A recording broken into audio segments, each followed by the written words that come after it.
इथे मी भेंडी घेतलेली आहे, अशा पद्धतीने चिरून घेतलेली आहे। हा एक बारीक चिरलेला कांदा, एक टोमॅटो घेतलेला आहे चिरून।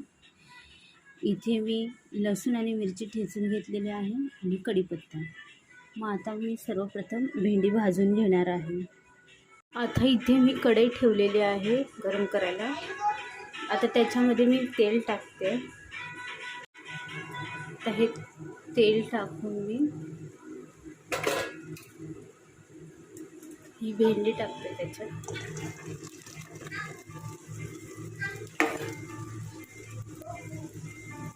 थोडे मीठ घालते आणि आता हे मी भाजून घेणार आहे। तर अशा पद्धतीने आता माझी भेंडी भाजून झालेली आहे। तर मी आता त्याला प्लेटमध्ये काढून घेते।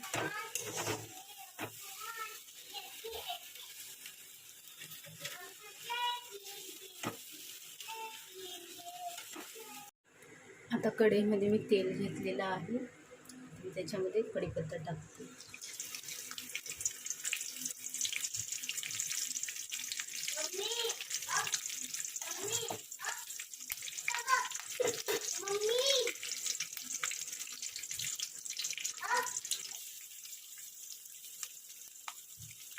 आता कांदा टाकते, टोमॅटो टाकते।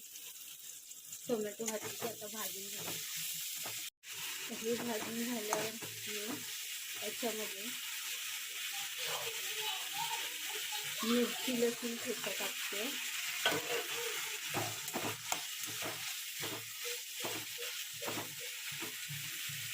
थोडंसं मीठ घालते,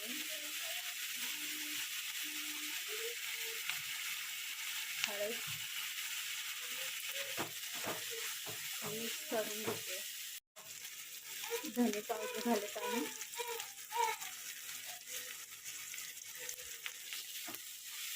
आता आपण ह्याच्यामध्ये भेंडी घालणार आहे भाजलेली, पूर्णपणे मिक्स होते।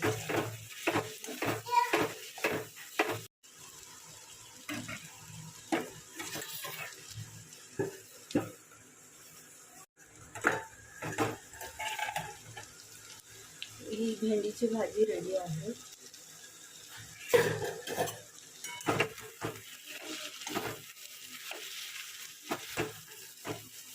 तर अशा पद्धतीची भेंडीची भाजी आता रेडी झाली आहे।